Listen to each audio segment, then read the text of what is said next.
Yay. Who's doing my makeup?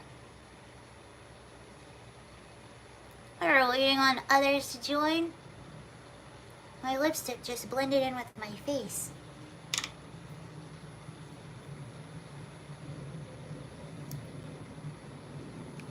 Hello, hello you all.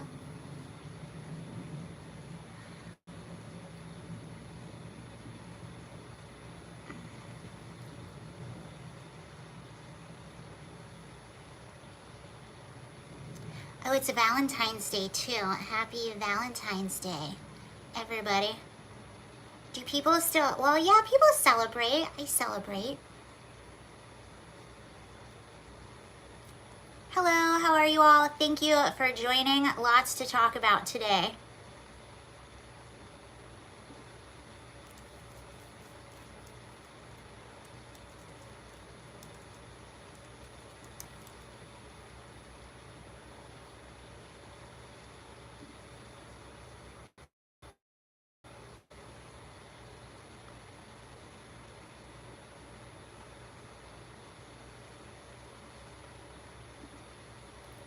Hello. Happy Valentine's Day. Do you all? Thank you very much. A few people are coming in now. Hello, hello. This has been a really interesting week. We had a lot of confirmations. Yay. We had Tulsi Gabbard was confirmed. It was really cool watching her confirmation. She was sworn in by Pam Bondi. We had RFK Jr., who was just sworn in, and I'm really excited about what he's going to do. I'll read you a little bit about what he has planned, and then we'll go into some of this money that we're uncovering. All of this money that we're misappropriating is wild. Wild. It almost makes you say we all need reparations just for being Americans and just for having our government mismanage all of our tax dollars the way that they've been doing. It's wild. Anyway, thank you guys for joining. I'm glad you're here. Okay. So first, let's look into RFK Jr. I'm really excited about him. He's going to do a lot of really cool things, I think. Just give it to Elon. All right, so I'm just going to read you a little bit about what RFK Jr. is going to be doing. And what's cool about RFK Jr. being confirmed right now, I don't know if you all are aware, but we are, it's coming up the time where we're reviewing all of our food recommendations. So you know the FDA, they have, like, is it the FDA? Yeah, the food pyramid and all of that stuff. And it's long been an area of controversy among people. They're like, is this really accurate?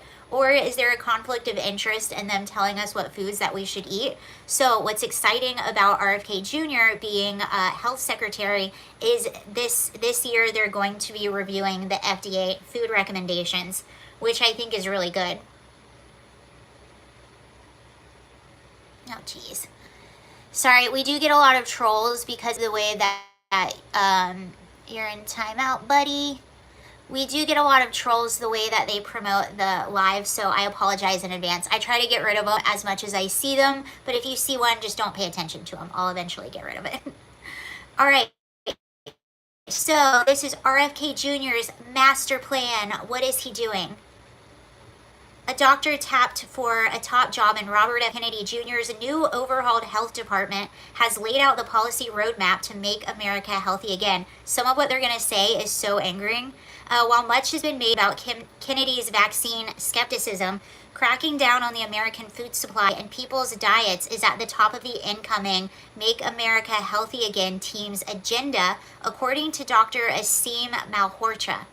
I think I'm saying his name correctly, but he's going to be working with their team to make America healthy again.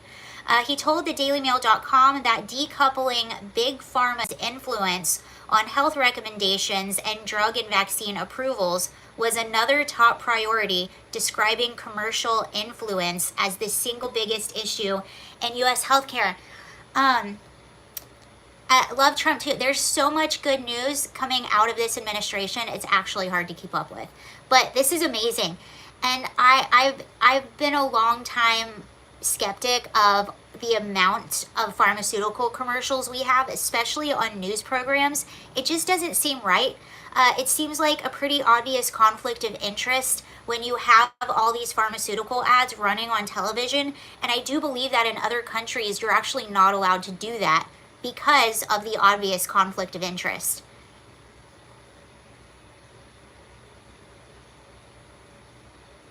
Doge is kicking. Okay. Kennedy and the MAHA movement believes that many Americans' health woes, high rates of cancer, disease, obesity, and mental health problems can be traced back to unhealthy food and lifestyle choices and a healthcare system that puts profits over people, for sure. Dr. Malhotra, Hi, Glenn. Yay, a moderator is here. And Glenn, happy Valentine's Day.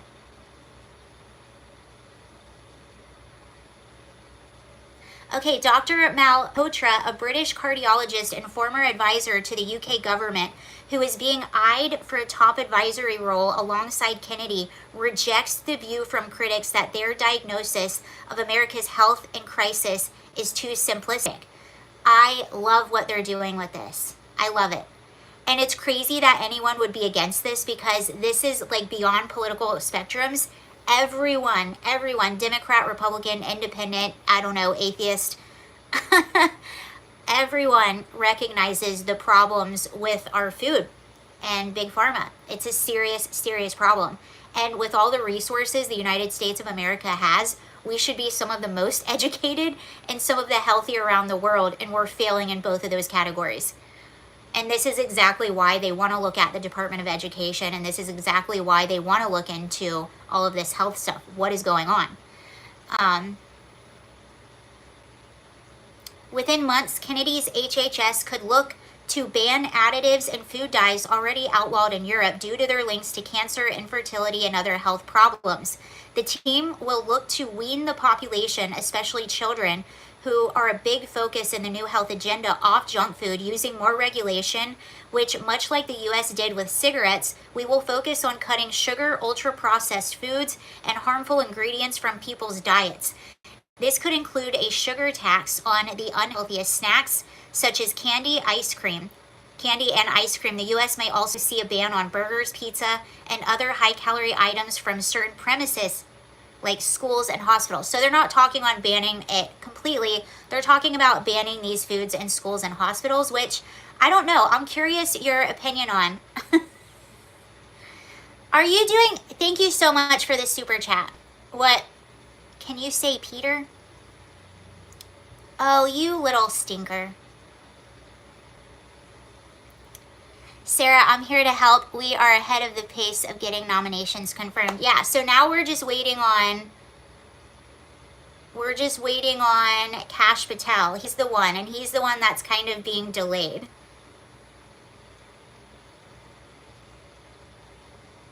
Someone sent it as a super chat, and I think it was a joke.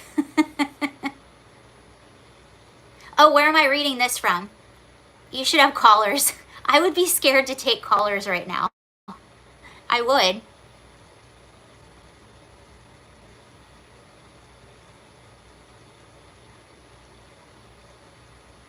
I'm turbo proud of Trump, but might not want him to jump to conclusions. Yeah, oh, I'm reading this from the Daily Mail, and they got these from a lot of different studies. So they actually had a pretty good article about this. I'm not totally, well, okay, so here's the thing about schools and hospitals. These are government funded places. I'm actually not terribly opposed to them being banned in those places. I don't know, that's sort of a new concept, but when you think about it, they are government funded places. They are places that we provide that food, so it would make sense that you would want the healthiest food to be provided. So I don't know. I'm a little bit torn on that. That's the first time I've heard of that. Dr. Malhotra said, ask any doctor, junk food should not be sold in these places. However, plans like these are likely to need congressional support, which could stall the progress. Dr. Malhotra acknowledges some of the more nanofying ideas could go down badly with a Republican Party that has traditionally been in favor of free market policies. Yeah, so that's the issue. Republicans, we're just traditionally, we like less government. The smaller the government, the better. Less government regulation, and we believe in the free market solution. But I will say I am torn on places where it is a government funded place. It's not saying like, no, this is not available to the general public. If you want to buy it and bring it in the school, if you want to get it when you're not in the school, but since this place is run by the government, we're not going to be providing those things here for you. Those things are not going to be sold here. I don't know.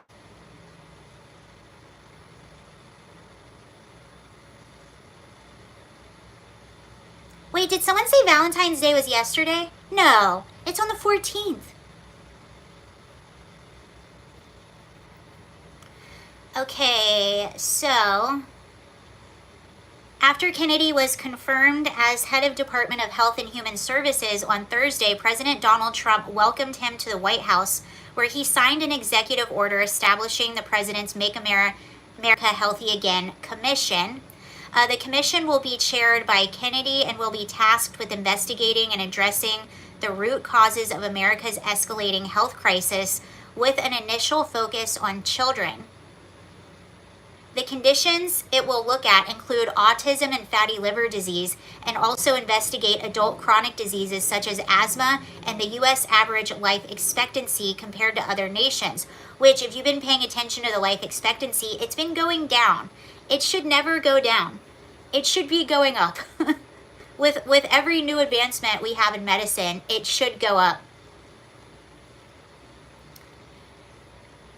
Are they voting on Kash Patel today? They should be. Let's see. Kash Patel.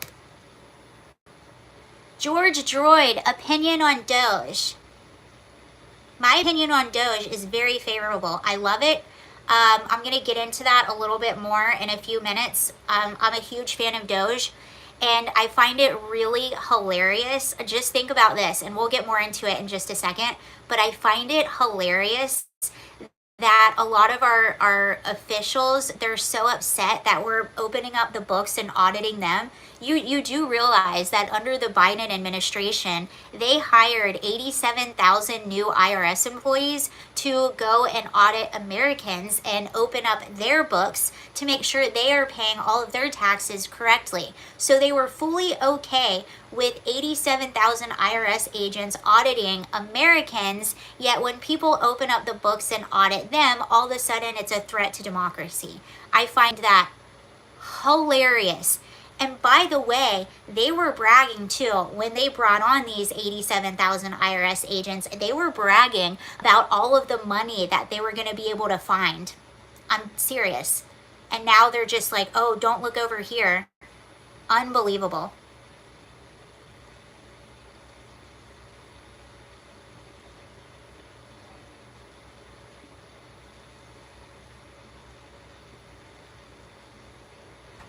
The commission will work, okay, so we're going back to the Health Commission and the plans that RFK Jr. is going to have moving forward.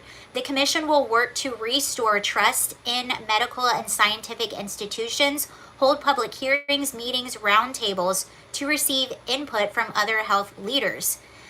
Dr. Malhotra, I cannot say this name, it's spelled A-L H-O-T-R-A. It's the O-T-R-A that's throwing me off. Dr. Malhotra says the MAHA believes that tackling diet-related issues would deliver the biggest and quickest impact. We believe diet changes alone could dramatically improve people's health within weeks. That's wild.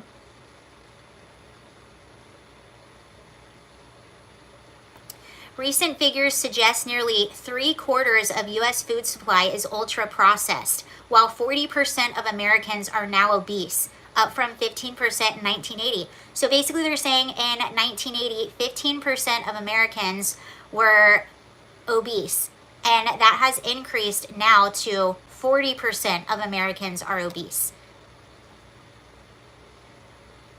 And 9 in 10 U.S. adults suffer high blood pressure, poor cholesterol levels, and excess belly fat, which raise their risk of conditions like heart disease, the #1 killer in the U.S. Dr. Malhotra says diet would be at the top of the hierarchy of causation. And this is the one thing that a lot of doctors don't talk about either. They never really go into your diet, which I find extremely frustrating.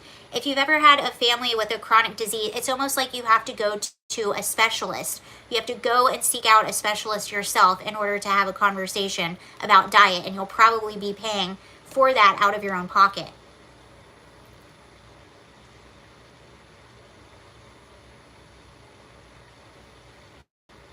Recent figures suggest nearly 3/4 of the U.S. food supply is ultra-processed.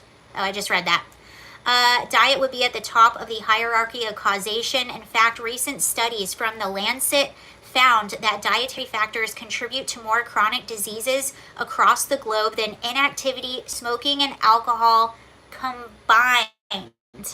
That is wild. So they think that diet contributes more to chronic diseases than inactivity, smoking, and alcohol combined.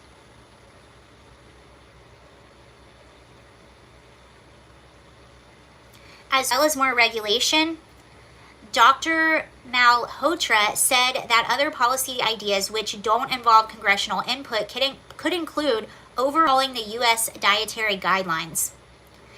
The dietary guidelines for Americans offer guidance on which foods are ideal for preventing chronic disease and promoting healthy growth and development. The current guidelines, which are set to be renewed this year, suggest limiting foods high in saturated fats, cholesterol, including animal products like red meat and eggs. So they've been attacking dairy, red meat, and eggs for a while. However, Dr. Malhotra believes there is a lack of evidence on cholesterol and fat-rich foods causing chronic disease and obesity. He said, we need to stop demonizing saturated fats, cholesterol, red meat, eggs, and dairy and start clamping down on sugar and processed foods.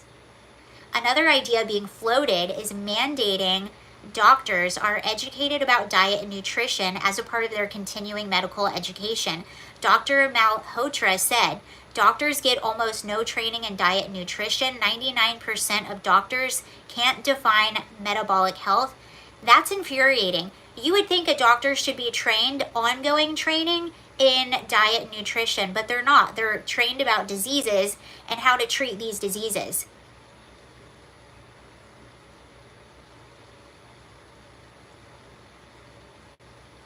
I think our medical system is just antiquated.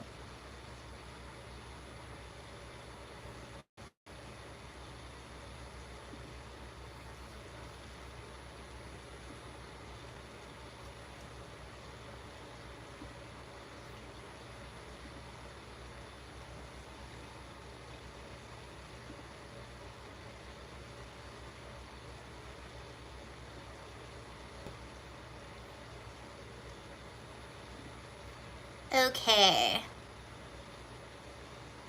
And I have a family member with a pretty serious chronic disease. I mean, it's manageable, but it's a chronic disease. They never talk about health and nutrition ever.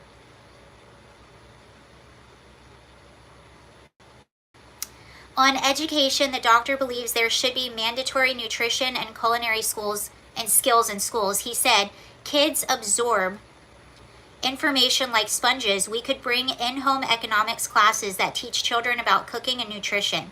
Do they still do home ec classes? The executive order also states health agencies shall work with farmers to ensure that the United States is the healthiest, most abundant, and most affordable. So they want to work with, let me just read that again, I'm sorry. The executive order also states health agencies shall work with farmers to ensure that the United States food is the healthiest, most abundant, and most affordable in the world. To do this, the administration plans to install the President's Make America Healthy Again Commission, which will be headed by RFK Jr. Members of the MAHA Commission will include heads and secretaries of Agriculture, Housing and Urban Development, Education, Veteran Affairs, Environmental Protection Agency, the CDC, NIH, and FDA. This will bring together multiple agencies under the HHS umbrella and keep a clear line of communication. Dr. Malhotra suggested a commission like this could subsidize farmers to low-income cost of vegetables and other foods, as high cost of minimally processed foods is one of the main barriers of billions of Americans face. Yeah, that's what's really sad. You have low-income families, especially if you have a larger family and you have options. You're clearly going to get the option that's going to spread the longest. You're going to be able to keep the longest, and that's the most affordable. And unfortunately, that's some of the most processed foods.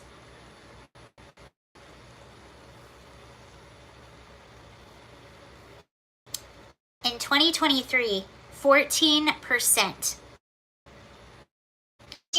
of U.S. households were unable to afford nutritious food, forcing them to pick cheaper, often ultra-processed alternatives. Bringing in officials from Housing and Urban Development could also help reduce the amount of Americans who are homeless or live in subsidized housing. Lack of affordable, safe housing can increase stress levels, which trigger a surge in hormones linked to chronic pain, heart disease, obesity, and a compromised immune system. The Maha Commission states that all federally funded health research must have open data to increase transparency around health decisions. Dr. Malhotra says that the new administration could force all drug studies be evaluated independently without pharmaceutical influence, saying pharma companies shouldn't oversee their own testing. Agreed. Why are they overseeing their own testing? That doesn't make any sense. Seems like a very clear conflict of interest. You know? While critical trials are conducted by pharmaceutical and medical device companies, they need to have the approval of the FDA, which ensures they are designed, conducted, analyzed, and reported during a federal law and a good clinical practice regulation. But currently, the FDA receives 65% of its funding. Not cool. Okay, it says, currently, the FDA receives 65% of its funding from the pharmaceutical industry, such as money from companies applying for drug or medical device approval. Dr. Malhotra proposes that the FDA should receive none of its budget from Big Pharma, as officials shouldn't fear biting the hand that feeds them. Yeah, that is huge.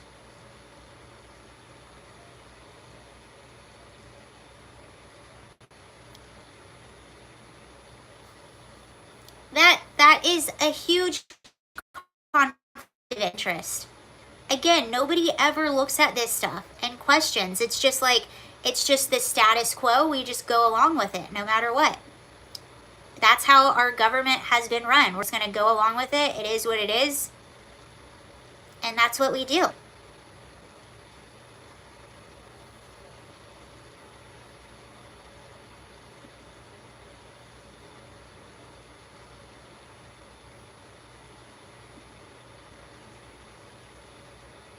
After Trump's win last November, Kennedy said he wouldn't take away anybody's vaccines. During his confirmation hearing, he insisted he wasn't anti-vax.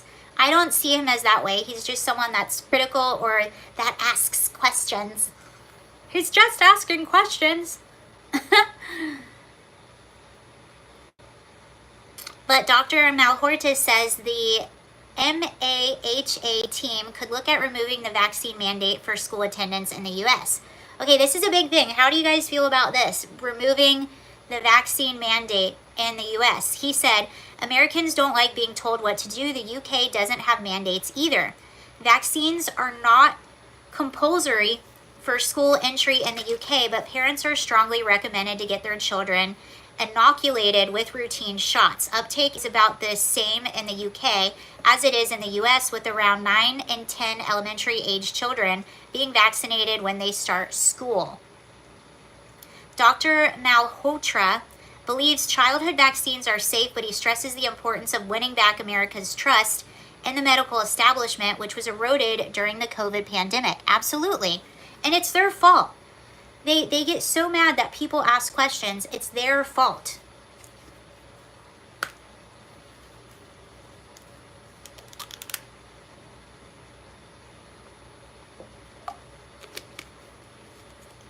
Dr. Malhotra said, we were well-intentioned but shouldn't have claimed certainty about the COVID vaccines mandates lockdowns, and other measures that came with extreme downsides. He also suggested commissioning large-scale research from an authority like the NIH to look at overall COVID vaccine safety. And according to the executive order, federally funded research like this could make all of its data publicly available to increase transparency and to make any researcher conflicts of interest well known. Okay, now they're talking about childhood diseases, which this is a really big one, and they've already said this is sort of at the forefront of their whole efforts. Trump's MAHA executive order highlights rising childhood vaccine disease rates among one of the problems it will tackle.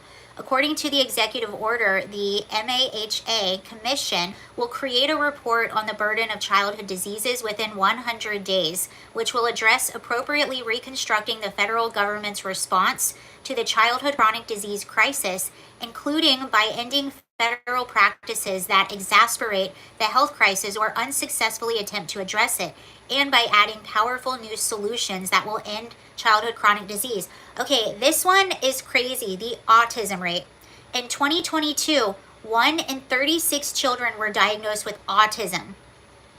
1 in 36. A stark contrast from 7 in 1,000 in the early 2000s. So clearly something is not working, something's happening.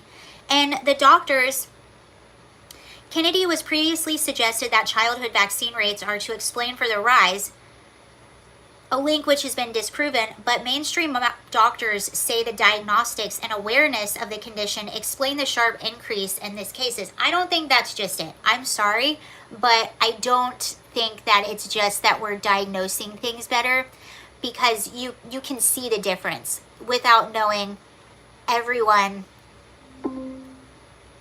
Sorry, Siri.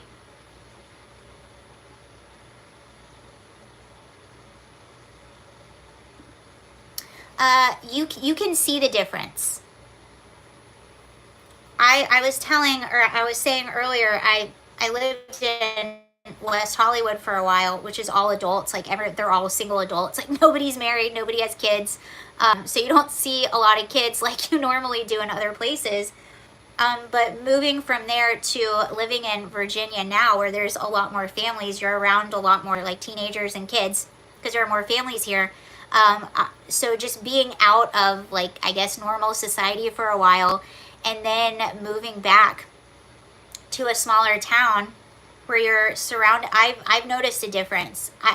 It's shocking how many younger people that are autistic. And I went to a high school with 4,000 kids, and I think there was one person who was on the spectrum, just one that we knew about that was on the spectrum.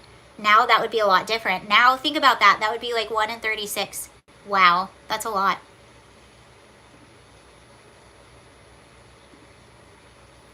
Yes, happy Valentine's Day, everybody.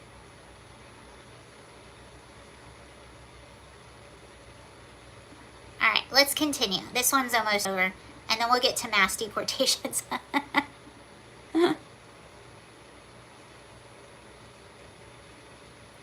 Okay, Kennedy had Dr. Malhotra says the new health team should not shy away from reinvestigating potential links between vaccines, autism, ADHD, and other disorders. Absolutely. I do think ADHD is overdiagnosed. That's my hunch. I think ADHD is one of those things they don't look at nutrition or physical activity enough. And just think about how unnatural it is, especially for little boys, to sit in a classroom all day where they have to sit at a desk and not do anything. Dr. Malhotra did not provide any insight into Medicaid and Medicare, though Trump administration has offered some insight into the future of the programs. Together, both programs insure around 140 million Americans, more than 1 in 3.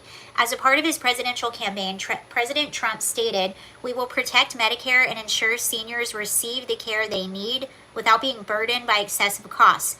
However, the programs may be organized differently for the 12 million Americans who qualify for both Medicare and Medicaid. During RFK Jr.'s confirmation hearing, he stated that dual eligibles are not right now served very well under the system and acknowledged a need for better integration. Well, this is really interesting because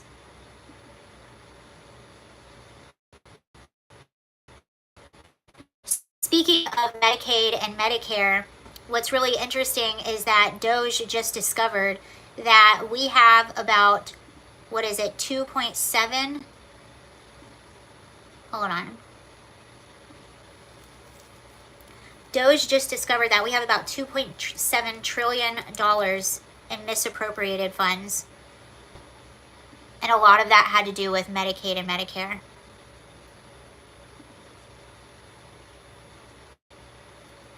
During a hearing on Wednesday, so that was earlier this week. What's going on?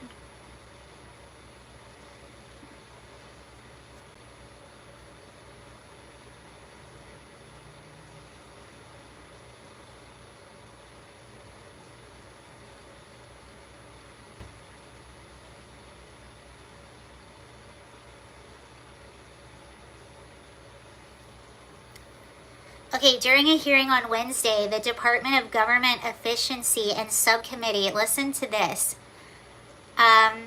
revealed that since 2003, the U.S. government has issued a staggering $2.7 trillion in improper Medicare and Medicaid payments, including to individuals overseas who are not eligible to receive them. So this is just one more area where our money is being completely misused. And I don't know if you remember what I said at the beginning. They were so proud of the 87 IRS agents that they hired, because what have we been told? All the money is running out. Social Security is going to run out. Medicaid, Medicare, all of that's going to run out. We're in debt. Tax the rich.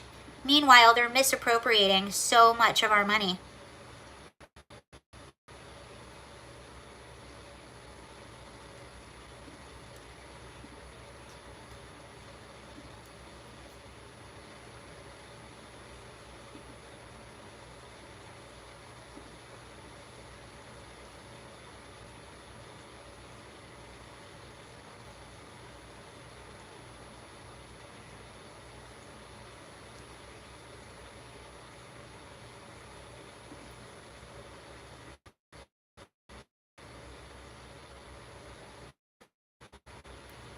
We had to have, well, you know, they upped the, I think it was after 1989, they upped, so you have to get even more vaccines than you did when you were in school, Glenn.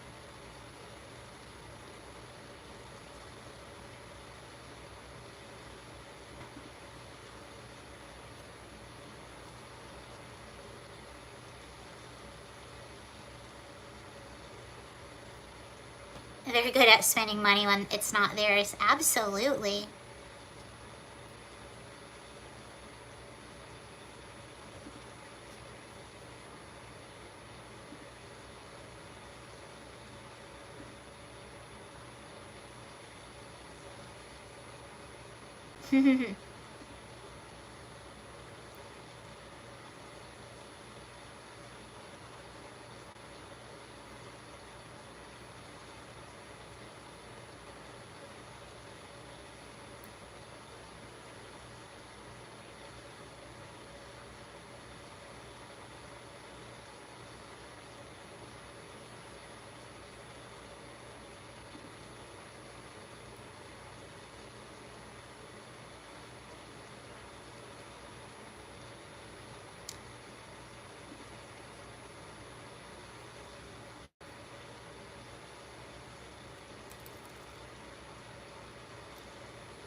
Now let's go to mass deportations.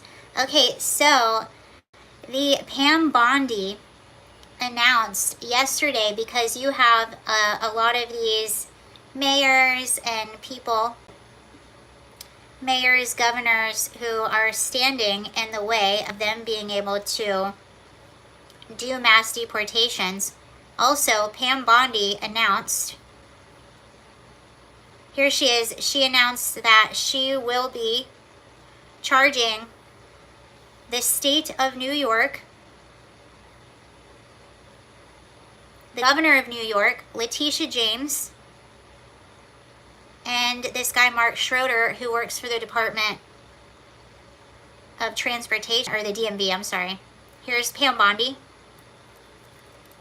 Don't comply with federal law, we will hold you accountable. And that's why President Trump has directed this to stop. And if you don't comply with federal law, we will hold you accountable. We did it to Illinois, strike one. Strike two is New York. And if you are a state not complying with federal law, you're next, get ready. And the great men and women of law enforcement are standing behind me today. We have FBI, DEA, ATF agents. They put their lives on the line every single day to protect us. And what New York has, they have green light laws, meaning they're giving a green light to any illegal alien in New York where law enforcement officers cannot check their identity if they pull them over. Law enforcement officers do not have access to their background. And if these great men and women pull over someone and don't have access to their background, they have no idea who they're dealing with. And it puts their lives on the line every single day. Violent criminals, drug traffickers, human smugglers will no longer terrorize the American people. And that is why we are here today. You will be held accountable if you do not follow federal law. It's over, it ends, and we're coming after you. And what's really funny, right after she mentioned that, you have a lot of people who are very public about, trying to tip people off about ICE or trying to warn people about where they are. They don't realize that's a crime. And what's really funny is right after this happened, the news came out that, something's happening in California. So California, they've been trying to pass this bill where they're going to allocate $50 million so the state of California can fight back against the Trump administration. Listen to where they want that money to go. So this was, February 8th, California approves of $50 million to protect immigrants and defend the state against the Trump administration. So the law allocates $25 million for the State Department of Justice to fight legal battles against the federal government and set aside another $25 million in part for legal groups to defend immigrants facing possible deportation. So that news came out. This was passed by California. And now it came out after Pam Bondi made that announcement and said that she will be going after states that try to impede on what they're doing in the safety of American citizens.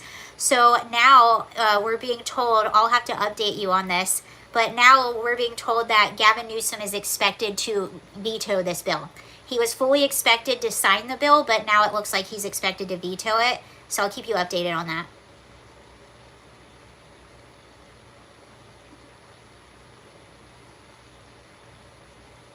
Exactly. $50 million for illegal immigrants and no water for residents. Exactly. And I just saw a video of Malibu, California, Malibu, California has some of the most expensive real estate in our entire country.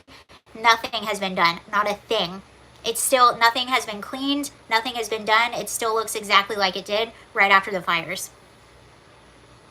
And on top of all of this, you know how, because we're having these deportations happening, you have a lot of people that are essentially deciding to self-deport or to leave the country on their own.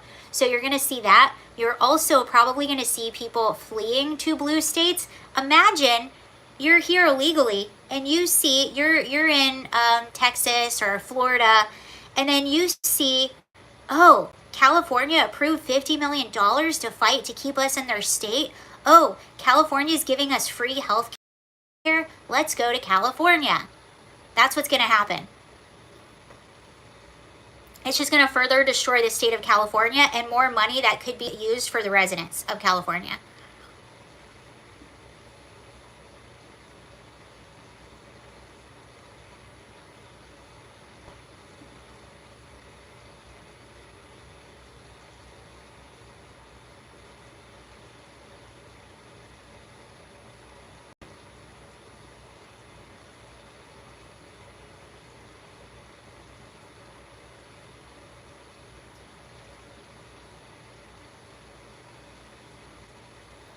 You have, hold on, now it's going around, let's see. TikTok user, see, people don't, I think people have gotten, I kind of feel people have gotten so comfortable.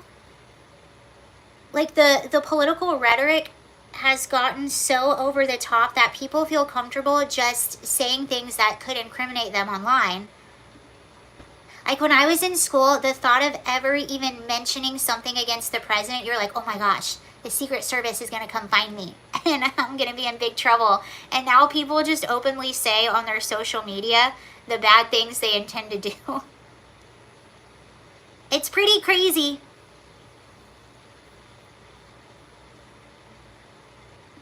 It's pretty crazy.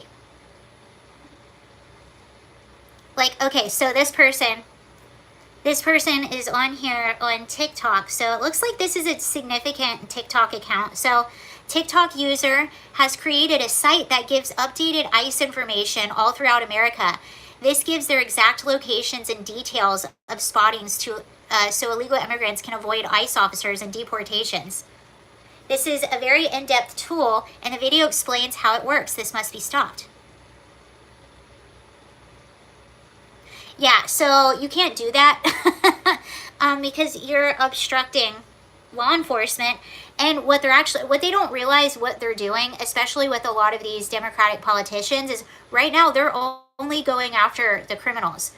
And what's happening in a lot of these sanctuary jurisdictions is, and the reason you see the ICE officers going into the communities is because these sanctuary jurisdictions are blocking them from working with law enforcement. So they could just be going after the criminals. They could just be going to the court or to the jail and getting the people who are already there, who are already secured. But instead of doing it the safe way where they don't have to go into the community, because these jails are not cooperating, it's forcing these officers to have to go into the community. And then if they happen to go to a house, a work site, and they're busting someone, and there's 5 other people here who are illegally, which normally they wouldn't have even noticed if they were just working directly with the jail, now they're on the line too. So they're creating these situations which are getting more people in trouble when the administration is saying right now we are only going after public safety threats. These people, they're out of their minds, and they're conflating a lot of issues together, and what they're actually doing is making it more dangerous for more people and putting more people at risk for being deported.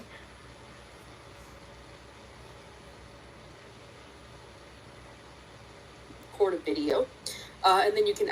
I just wanted to hear what she said. Hey everyone, so this is going to be a quick tutorial on how to use the ICE tip line that we have created. And then people are doing this and they're putting online, this is obstructing, like you can't do this. And people are doing this and they're just putting it online. And it's because our political rhetoric has gotten so over the top and that's been so normalized that people are literally just incriminating themselves.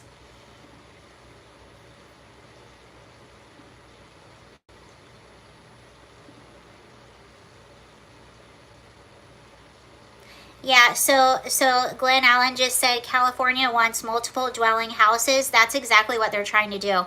So if you look at Altadena, so Altadena and Pacific Palisades, those are both areas that were hit by the fires. And those are both like traditionally like single home areas, lots of land on, well, not lots of, as much land as you can have in California, but they're areas that are single family home areas, very, very developed in that manner.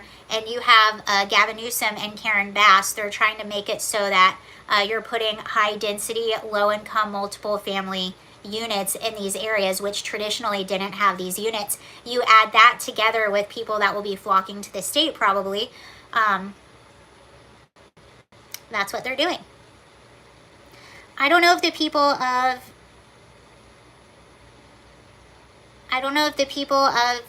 Pacific Palisades and Altadena will put up with that, but unfortunately, a lot of people are probably going to leave, are probably going to move out because it's going to take so long to get those communities back to where they were. Even if you get your house rebuilt, you have to think, how long is it going to take to get the schools rebuilt, all of your quality of life.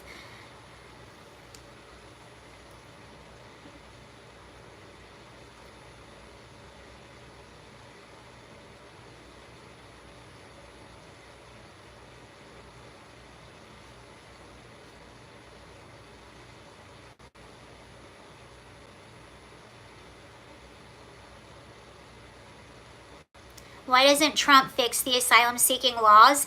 Because in order to fix the laws, you need Congress. He can't fix the law, so he can instruct other federal agencies and workers as to what to do. But as far as like fixing the actual law, you need Congress to do that.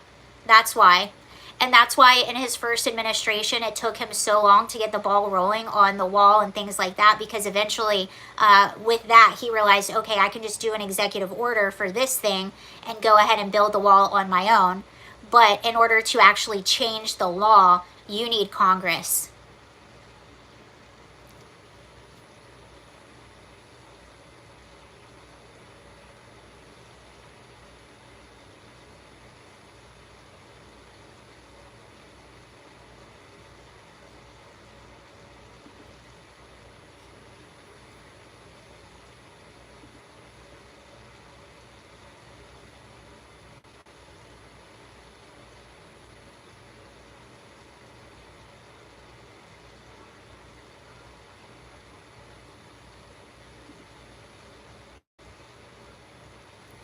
He's not talking about the wall anymore because they're building it. He talked about it so much because they weren't helping him and it wasn't being built, but now they're building it.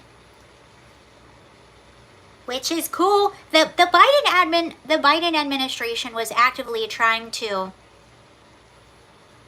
sell off. They were auctioning off parts of the wall that we already paid for.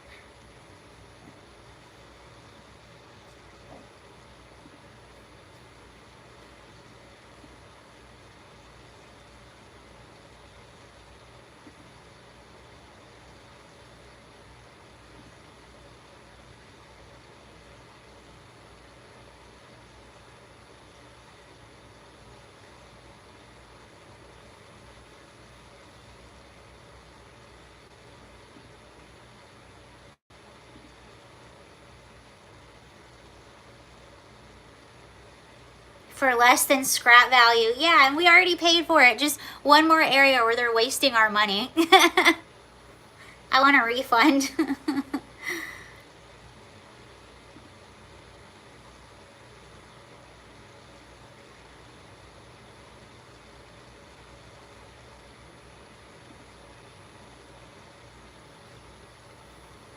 I want reparations for all of my tax dollars.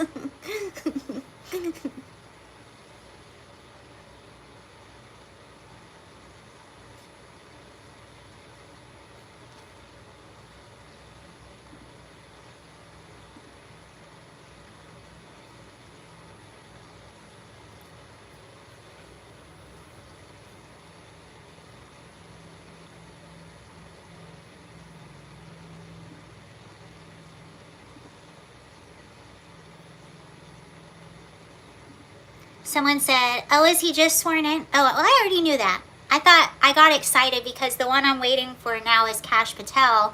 I think he's the one that they're really trying to stall because I have a feeling he's going to open a lot of investigations, which is good news.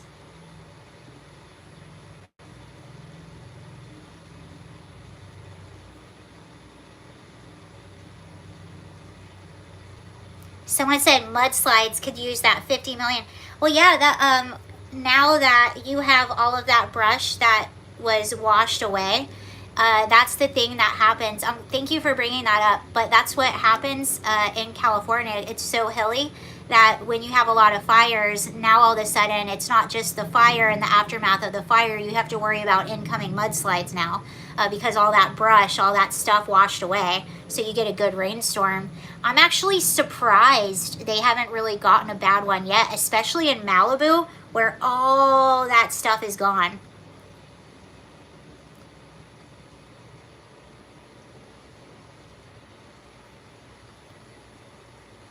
Who cares? I'm in Sweden. I don't know.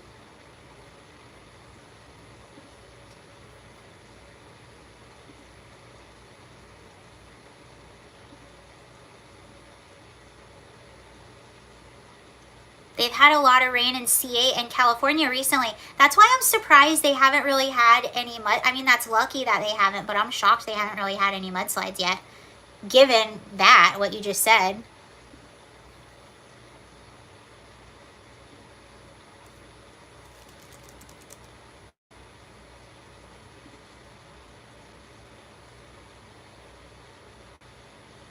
Emma girl, it's snowing. I'm so jealous. We had snow here, but it kind of made me sad. It rained right after it snowed, and when it started raining, all the snow, it washed away all the snow. So we only had it on the ground for about 2 days, and now it's all gone. And it's just nasty and slushy. Negative 25 in Alberta? You're crazy. Get out of there.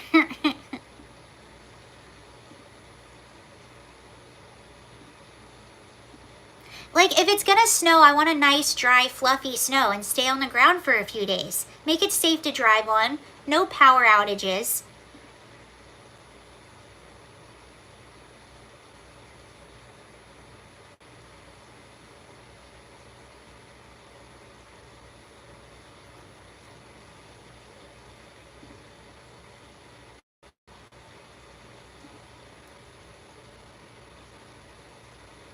It's 32 in Missouri. The snow here in Florida lasted about 4 days. That's a lot for Florida. I still remember, I grew up in Georgia, and we had the blizzard of 93. And it was like 3 feet of snow where I was. It was crazy. And I think it lasted a day. It's crazy too, because I didn't realize how bad that blizzard was in some areas, because I was listening to the people of North Carolina, and the people of North Carolina were like, we hadn't seen anything like this since 93. I'm like, oh my gosh, you guys got that a lot worse than we did then. And I was in Georgia.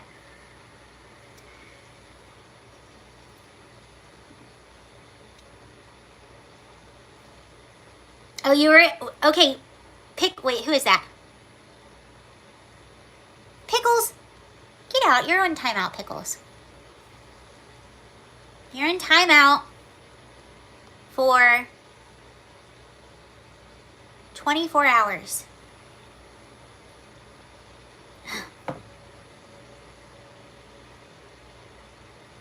It says Pickles was timed out for 86K seconds. That's 24 hours, in case anyone was curious. 24 hours is 86,000 seconds. Not 87,000. 87,000 is the number of IRS agents that we hired, not to be confused with how many seconds are in 24 hours.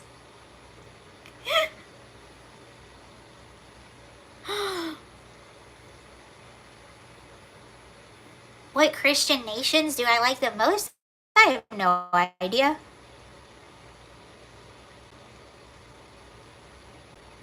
$86K kicked to the bushes.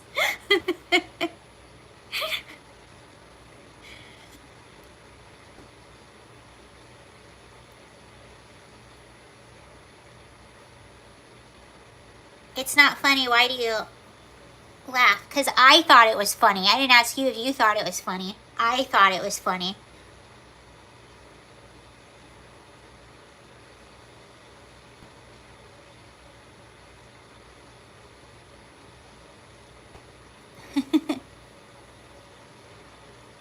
I try to get rid of the trolls as fast as they can. They come in and out too quickly. And internet is wild. It's because, okay, here's why I get so many trolls. For some reason, I've figured this out. It's good because it introduces people to my channel, but with the good comes the bad too. So what I found out is when I go into the YouTube app and do a live, it will promote my live to people that don't know about my channel. But if I do my live from like my StreamYard or something like that when I'm on my computer, it doesn't. So when I'm on my phone doing my live or doing it directly from the YouTube app, we get a lot of trolls. But it's okay, I just put them in timeout. I whack trolls. Whack a troll. But every time you whack one, another one just pops right back up.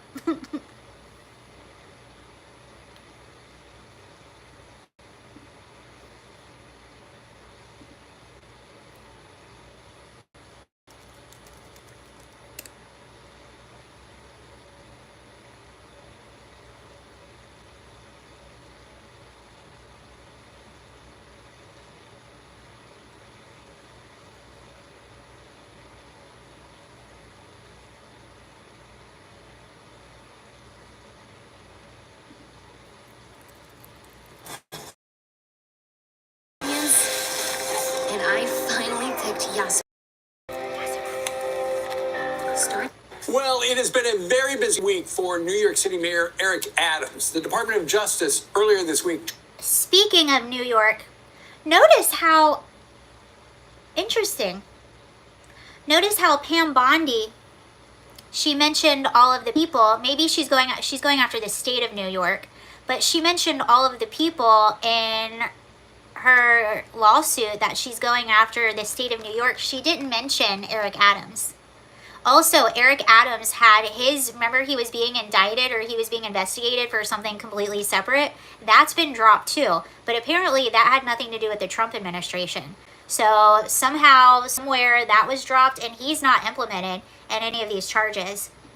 Corruption charges against him. And yesterday, he met with border czar Tom Homan about the next steps in fighting New York City's migrant crisis. How'd it go? Well, Mayor Adams and Tom Homan join us right now. Guys, great to see you. Good morning together. Thank you so much. Make some news. Mr. Mayor, from your perspective, how did this meeting go? Why was it necessary? Good. I think that, and Tom can speak for himself, I think he had a real level of frustration and he was trying to figure out, hey, what's going on, Eric? What is happening? So this is Mayor Eric Adams sitting next to Tom Homan, and they're talking about all these corruption and charges. And keep in mind too, Mayor Adams had at least one, I would imagine, several meetings with Trump. I think he's very eager to work with Trump, getting a lot of people out of his city. He knows firsthand how bad this is for his city, but he also has to be a little bit careful because he is backed by a lot of radicals. But I think that under the table, secretly, he is pumped for the Trump administration. He is excited to clean up his city. This is a big struggle that he's had. And I think with Eric Adams, I think that he's more of a classic liberal, more of a common sense liberal, what they used to be, where they actually took public safety and illegal immigration seriously. I think he's more of that kind of liberal, but unfortunately he came into a time where the radical Democrats have taken over his party. So I think he's really excited about the Trump administration. Clearly, he's sitting here right next to Tom Homan. We were able to get in the room and really articulate what are my powers, what are my authorities, and what are some of the things that we need to legislatively address that is preventing us from doing what we want to do, and that is getting dangerous people off our streets. Right. And Tom Homan, as you know, Mayor, a couple days ago said he was angry at you in New York City because it sounds like last time you guys got together over at Gracie Mansion, you probably said some stuff. Maybe we'd like to do this and that. And I think Mr. Homan, and Tom, you could start with this. You were frustrated that he wasn't doing enough. He wasn't keeping up his end of the deal. Well, look, Dave, you know, I've been on the network for 4 years, and I've called the mayor out many times for not stepping up when it comes to public safety threats. But I tell you, when I sat down with him, I saw the cop in him. And he really does want to do the right thing because he is a cop. He's a lifelong cop. So he wants. See, that's the thing. His history. He's a cop. Eric Adams has a law enforcement background. That's why I was kind of shocked. But I think he's just one of those ones that is his background. But he got caught up in the new radical party as well. Help take public safety threats off the streets in New York, make New York safer. He also wants to help find these missing children. We got 300,000 missing children. That many of them are here in this city. We know that. We got to find them, and we'll be working with his intelligence division. and his officers to save these children, because many of these children are in forced sex trafficking, many are in forced labor. We just save them. And I think everybody can agree to that. I don't care what side of the political spectrum you're on. And you know, people want to hijack this narrative and turn it into a political narrative where we're saying we need to have public safety. I requested the meeting. I reached out to his team and said, we want to sit down. This has been an issue I was talking about before the election, spring of 2022. You look at these quotes over and over again. We need to go after these dangerous people on our street. And now I have someone that understands that narrative, and we are fighting together to get it done. I know Tom has been on our network so many times saying he felt like ICE's hands were tied under the last administration. You've agreed to sign an executive order to open up an ICE office at Rikers Island so that these dangerous criminals that are here illegally can be deported. Tell the folks at home, because they'll hear this, they'll say, oh, they're going to come after me next. You said these are the worst of the worst. So who is at Rikers Island that will be deported? What have they done? And you bring in 2 points where the far left has hijacked this narrative. ICE is running in our schools, ICE is running in our churches, and they are creating this frenzy. They're not in the business of just grabbing children. And we need to, just stop all this noise. Rikers Island, particularly after all the reforms, Rikers Island is now having some of the most dangerous people in our city. And by having ICE on Rikers Island, part of our gang intelligence, using our intel with NYPD correction officers, we can identify those gangs inside. Someone just said Adams acts like he's powerless. Yeah, I think that what he was trying to do is he was trying to toe both lines. It's not working. You can't toe both lines. Again, that's why I think inside he's like, oh, he secretly voted for Trump. I know he did. And outside on the street, there was no reason they were removed from Rikers Island. And as I sat down with Tom earlier, I said that we're going to look at all the legalese. I'm able to do an executive order to put them back on Rikers Island, what they should be with part of our criminal justice apparatus. You have a left-wing legislature. Everybody knows it. And for some reason, nobody votes in New York, so the same left-wingers get in every time. But if you had your druthers, would New York City be... See, that's the thing with him. He has a very left-wing legislation, so he's trying to toe both lines. Can't do that. I noticed him doing that the whole 4 years. Sanctuary city? What we will always be. This has always been a city of immigrants. So you think it should be? No. Let me explain, because this is what's getting conflated all the time. Where the sanctuary city is stated that if you're in this city and you're paying taxes, you should have access to the services.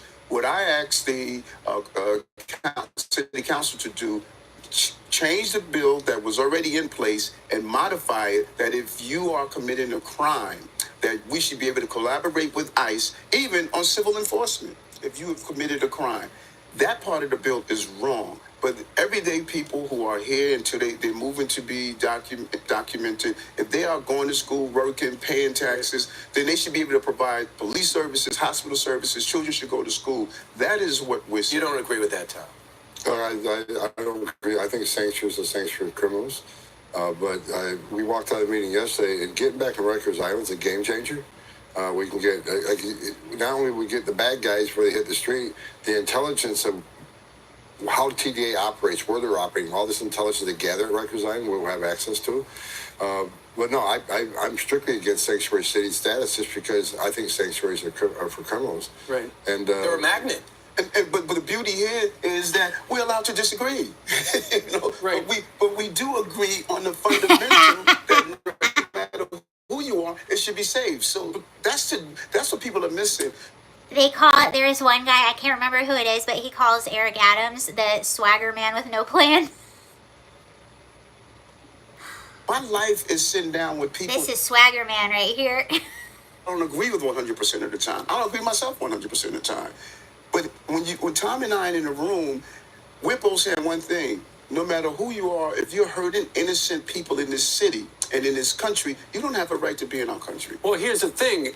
You can disagree on things, but Tom has made it very clear that if a politician stands in the way of the federal government executing the law, they are going to bring charges against people like you. And in fact, we've seen the Attorney General, Pam Bondi, go after officials already. So was that part of the conversation yesterday? No, I think it needed to be. We talked very frankly about, first of all, getting to Rikers Island, step one.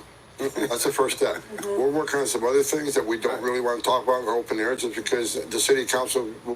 Yeah, that's the beauty of all of this. Like, Tom Homan is Eric Adams' match. You can't play tough guy around Tom Homan. Tom Homan is tough guy.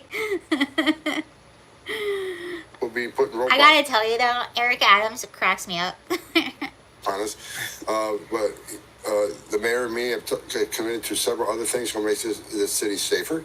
Further collaboration. Again, city council, I don't like him. I think, and Mayor Adams, he's dealing with these sanctuary law, right? That an EO can't override. Right. So we're working on some things. Check this out. I'm going to Commercial. show you how I afforded this card. Commercial. To work around some of these things, You're being careful the way you're describing. I've got to be very careful because the city council, they hate me, right? The city council, they don't want immigration enforcement in this city. So we got to make sure that we collaborate in a smart way so we can get more bad guys off the street. That's the goal. And you said something that's very interesting. You said that elected officials were standing in the way, like me. Let's be clear. I'm not standing in the way. I'm collaborating against so many others that don't want to collaborate. Well, now you're collaborating. Like I said, go back to spring of 2022. I was saying we need to get dangerous people off our street. But it wasn't happening. Is that true? We dropped crime in this city at remarkable levels. Did you help ICE? In the level of enforcement for criminal actions, That's Brian Kilme. yes. The law says, Eric, you cannot do it for civil enforcement, but for criminal actions, yes. The police department, we have increased the number of officers assigned to our task force. Every morning we meet with our higher representatives, city, state, and federal level. Public safety, number one. I've always pursued this. Everyone knows that's Now, what Mr. I'm Mayor, saying. what is city council, what are they saying about you wanting to change the wording where we could go after the illegals, even if they're paying taxes, if they commit a crime? Because I saw Vicky Palladino, I know she's a New York City councilwoman, she's a Republican, and then Robert Holden is a moderate Democrat. Both of them, if you were to talk to them about that change, they would tell you we agree with Eric. Okay. But the overwhelming number of council members who have made it clear that they're not going to modify that law. I don't have. Why? What is their reason? Why would they protect the criminal? Well, I think that you look at many of the policies that I put in place. Put in my anti-gun union, 20,000 guns removed off the street, put in 1,000 cops back in the subway system to bring down crime. All of these initiatives that I do around public safety, it's a constant fight with them because I think many people are articulating their personal reasons and not the feeling that the city has. See, that's the problem. He is right there. And somebody said it, sanctuary city declarations declared by governors aren't laws in the first place. Yeah, they shouldn't be laws, and they should be held to account if they're trying to obstruct people getting public safety risks off the street, which is what they're doing now. But what you're seeing is, and Democrats are so good at this, they're so good at the unintended consequences. They're so good at actually like hurting the people that they say they want to help, because what they're doing is they're putting more people in danger by forcing these ICE officers to go into the community. They're also putting more people at risk to being deported because, again, they're forcing these ICE officers to go into the communities and pick people up. Where normally they would have just gone directly to the jail, would have been safe, the person would have already been searched, no weapons. It's just an easy, clean handover. Criminal to criminal, everyone's done. But no, they're forcing these guys into the street. And a part of me, if you really want to get conspiratorial about it, a part of me thinks they want the ICE officers in the streets. Ooh, I'm good. A part of me thinks they want the ICE officers in the streets. They want those optics. They need to be the victim. They need Trump, the Trump administration to be the big bad guy. They need that. I think they secretly want that. Otherwise, they would let them just get the criminals off the street. What they're doing makes absolutely no sense.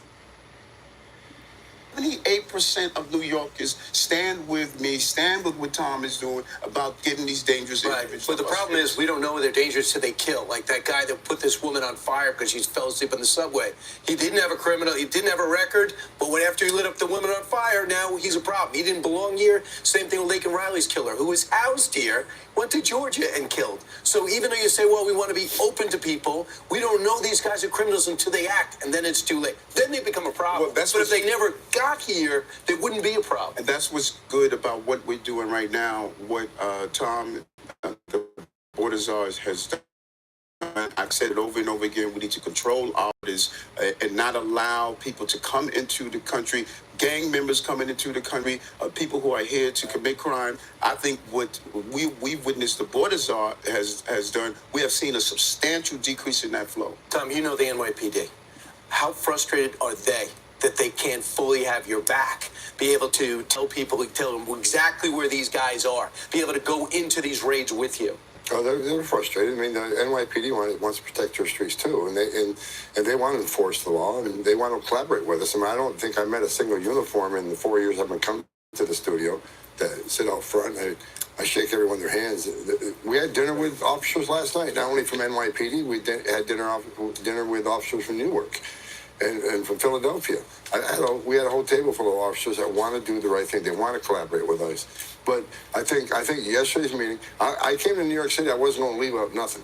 Right. I did the last time, and I told them I'm not leaving until I got something. And we're back into Rikers, that's huge.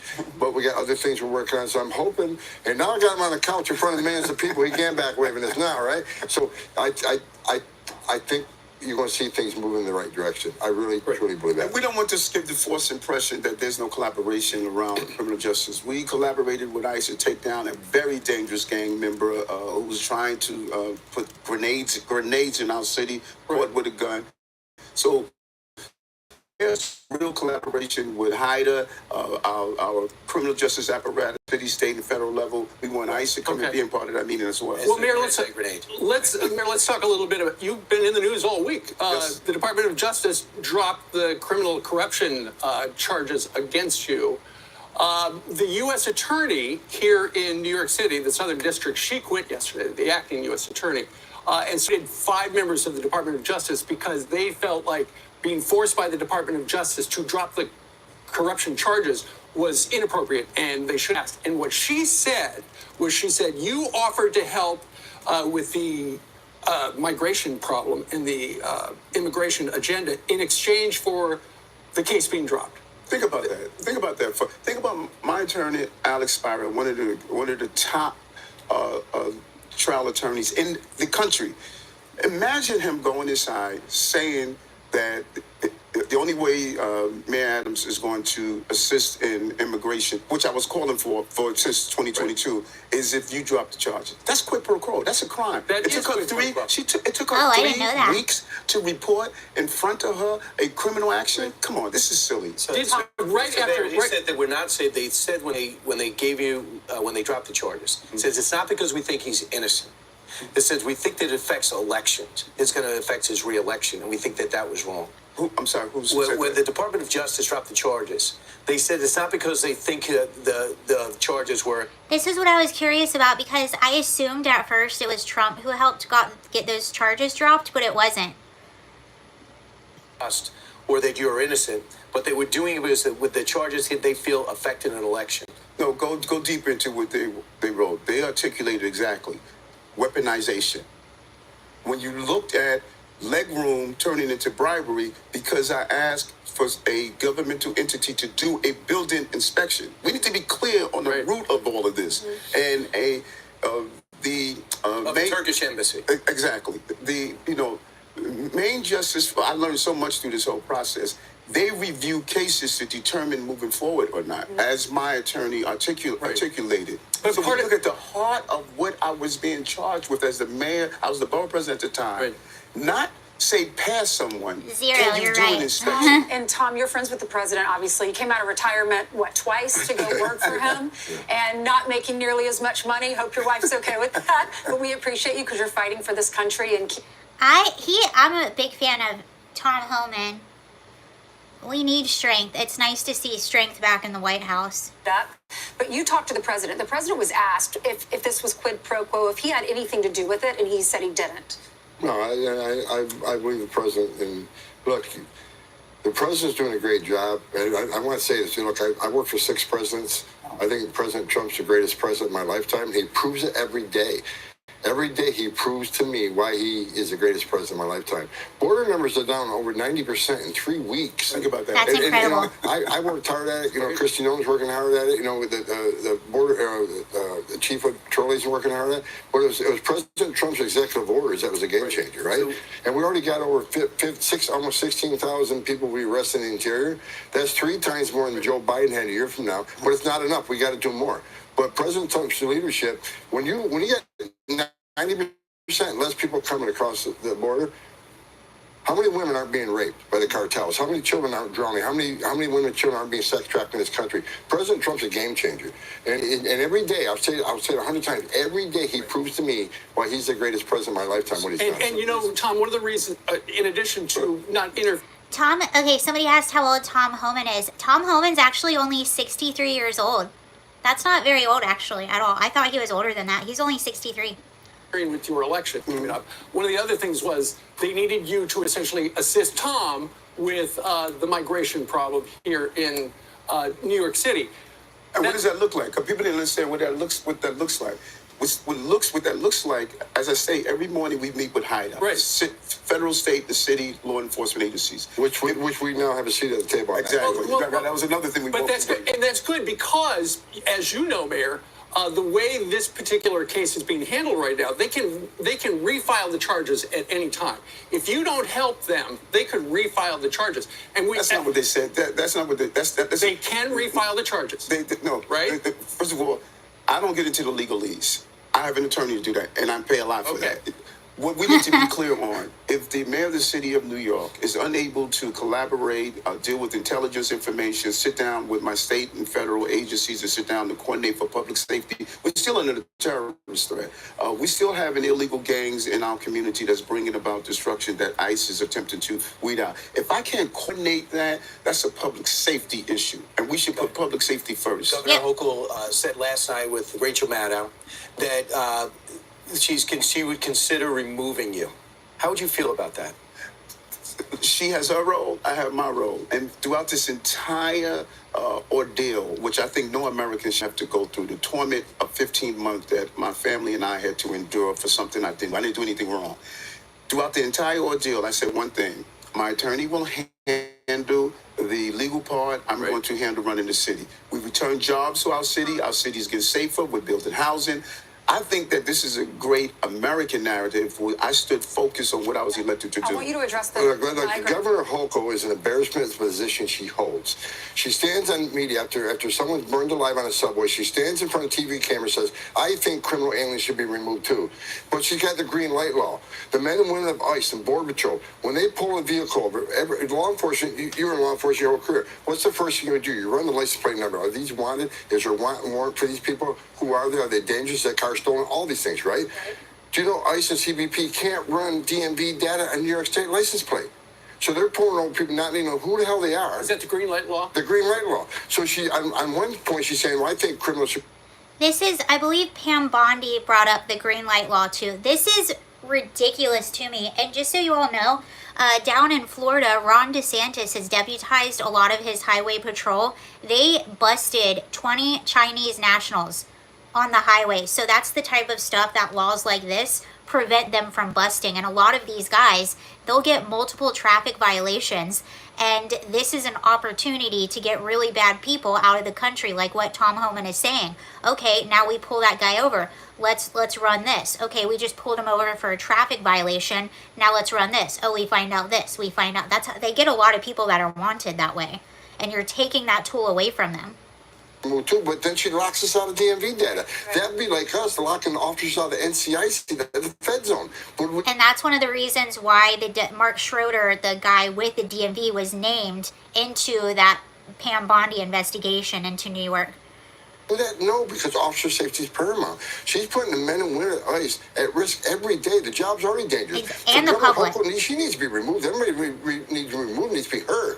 She supports sanctuary policies. I don't know anyone who thinks she's doing a good job. She's an embarrassment. It's hard for me to be impartial on that. Mr. Mayor, thank you. The migrant shelter, it's this called the mega migrant shelter that's going to be built in the Bronx. We interviewed representative from the Bronx, and he said he talks to everyone on the street. Not one person wants that facility built. What's the status on that? Is there any way we that's can... a great. You know what's interesting? If I go to anywhere in the city, when I had 220,000 migrants here, anywhere in the city, and ask who would like a shelter there, not one elected would raise a hand. And then you ask them the next question: how many of you went to Washington D.C. under the previous administration and said you need to stop this? I took 10 trips there. So you cannot represent your concern merely from the sterilized environment of your office space. They should have been with us saying we need to stop this flow, and they weren't. And so the shelters have to go somewhere. Mm-hmm. Well, how long is the federal government going to be paying for the Roosevelt Hotel or any of these other sanctuary hotels? We're continuing to close them down because of the job that we did. 180,000 out of our system. We closed down Floyd Bentonville. So one at a time. By the way, the Roosevelt Hotel, I have a feeling they might not last that much longer. The Roosevelt Hotel, that was where that $59 million went, or at least that was the only hotel that was named. So I don't know if you remember, but FEMA got in trouble and had to get money back for a luxury hotel in New York City. That was the Roosevelt, who was being funded by FEMA, or at least partially by FEMA, and now that funding is cut off. I don't know who else they're getting funding from, if they're getting funding from local New York City, but it's going to be really interesting to see how that works out. But they did get a clawback. 4 employees, including the CFO of FEMA, were let go because of that. All that money was returned. So I don't know how they're going to pay for this hotel now or where that money comes from, but it's not going there anymore, at least from FEMA. Oh, more than one at a time. We have to close down as the population decreases. We put in place a 30 and 60-day plan. No one can stay longer than that. Because your president that you were working for and would work for his reelection, let that happen and didn't take your phone calls when you asked for help. 100%. He iced you out. So right. you're going to have a decision. That's a good point. Right. Well, the days of the federal government paying the migrant centers are over. Good. Eric Adams likes self-praise, if you haven't noticed. That's why they call him the swagger man with no plan. So, Mr. Mayor, Yes. you're going to run for re-election? Yes. Are you considering running as a Republican? I'm going to run on the Democratic line. We petitioning to starting soon. Running as a... You know what? I'm glad that he runs as it. They need more Democrats that are common sense Democrats. I've said this about California as well. They don't necessarily need a Republican to come in there and clean up shop. If they just had a common sense, classical, moderate Democrat that cares about public safety, infrastructure, illegal immigration, they would do just fine. Rick Caruso was somebody that ran to be mayor in Los Angeles. He's been on television a lot since the fires, but that was him. He was a Democrat, but he was a lot more. He's a real estate guy. He's a business guy. He's very pro law enforcement, anti-illegal immigration. If you just had a Democrat like that, you don't have to go full Republican, but just go back to the old common sense way of running things and you would be successful. So I'm actually I'm not mad that he doesn't want to turn Republican or run on the Republican ticket. A Democrat, there's a many Democrats, like look at those 78% that believe what we do, what ICE is doing about getting dangerous people out. I think that we have to get people out to vote. That is the problem. But you're losing by about 25 points to former Governor Cuomo, who wants to be Mayor Cuomo. Well, listen to this. I had another Andrew in my previous race. He was beating me by double digits in February, but we don't call Andrew Yang mayor. We call Eric Adams mayor. Never give up. New Yorkers never give up. People had me gone months ago, but you know what? I'm sitting on your couch talking You to are Fox sitting and Friends. today talking about the new alliance between ICE and Adams. So thank you very much for coming. He does love himself a lot. He does, for sure. Alliance was never severe. And if he doesn't come true, You're up early anyway. if he doesn't come true, I'll be back in New York City, and we won't be sitting on the couch. I'll be in his office, up his butt, saying, "Where the hell is the agreement we came to?" So And I want ICE to deliver. And I want ICE to deliver. We're going to deliver for the safety of the people of this city. Let's focus on every American and New Yorker should have the right to have an opportunity and survive in the city. We're going to hold you to that. American first. Thank you, Tom. You're doing a fantastic job. Thank you. Thank you, guys. All right. Thank you. It's so nice to have this collaboration. Two Yes. different sides of the aisle. Right. Chicago. It's almost like watching kind of like a hostage victim with Eric Adams.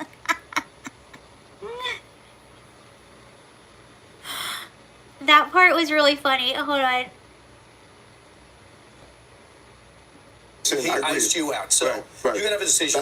That's a good point. Right. Ice Well, the out. days of the federal government paying the migrant centers are over. Good. Right. So, Mr. Mayor, Yes. you're gonna run for re-election? Yes. Are you considering running as a Republican? I'm gonna run on the Democratic line. We petitioned in the start. That was so funny. At the end there, when he was like, "Don't worry, I'll be back next week if he does, or I'll be back if he doesn't do what he's supposed to." That's what Eric Adams needs.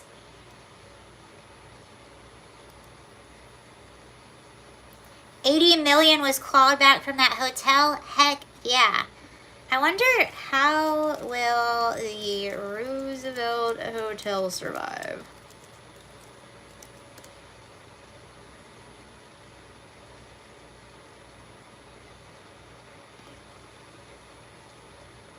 I don't know how long they'll survive. We'll see. All right, you all, that is everything I have for you at this moment. I might see you later.